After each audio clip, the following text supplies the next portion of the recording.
Brilliant. So, Saleh, let's bring you in here and take us away. Give us more information about what it is specifically that you're working on and what you're launching here. Yes, thank you for having me. First of all, I want to say that a lot of Uyghurs are very grateful, and they love the War Room because it's highlighted our issue and talked about the genocide. Covered the issues much more than the mainstream media. And so one of the projects that the East Turkestan government in exile has recently launched is a multilingual media network called the Voice of East Turkestan. It's in about 6 languages at the moment: in English, Uyghur, Russian, Turkish, Arabic, and Chinese. Right now, we're still developing it to make it more full-time. The only thing full-time at the moment is the Uyghur language. We do a 1-week weekly news report in the English and other languages, but as we gain more traction and some support, we plan to expand it into the other languages on a daily basis. Holly, I apologize. Jack Max. I apologize jumping in. Oh, wow. But I was out. We had a drop here in New York, but I'm back. And Saleh, real quickly, just tell our audience, we just had Liz Ure on talking about the Vatican, the Catholic Church. We're hearing reports in East Turkestan of what's happening. How bad is the situation? There's a new report up today that's a new concentration camp being built by international corporations helping the Chinese Communist Party. How bad is the situation in East Turkestan with the Uyghurs? I mean, it's nothing less than a genocide that's going on. More recently, besides the increase in the number of concentration camps that the Communist Party is building, they released a white paper last week highlighting,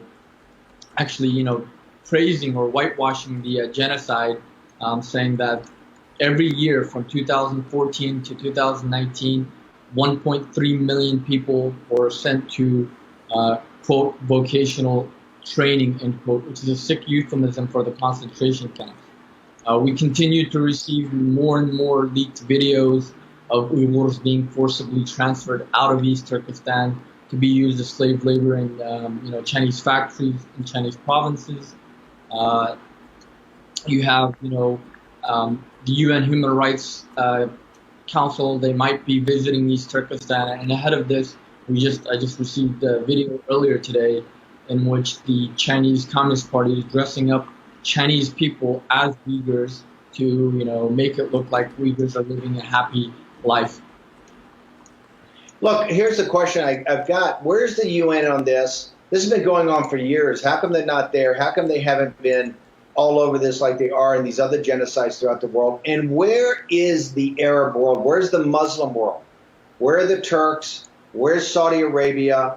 The Saudi Arabia is the guardian of the 2 holy sites of Islam. Where's UAE? Where's Iran? Where's the rest of the Muslim world? I don't hear any voices. What I see is people in business. I see Iran is a business partner of the Chinese Communist Party. Turkey's now getting in business with the Chinese Communist Party. The Muslim world is getting in business with the CCP.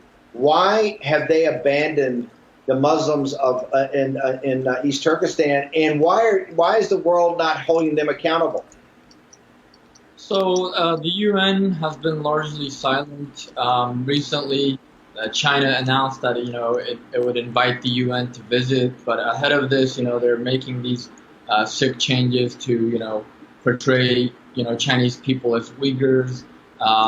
As far as the Muslim world, I mean, they have been largely silent, like you mentioned, and it's all because of Chinese money.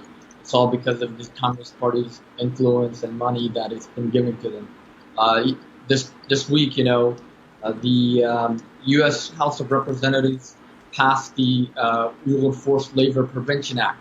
On the same day, Turkey opened up a, quote, China-friendly airport in Istanbul, and with the Chinese Consulate General in Istanbul attending, in which he stated that, I feel like I'm in China now.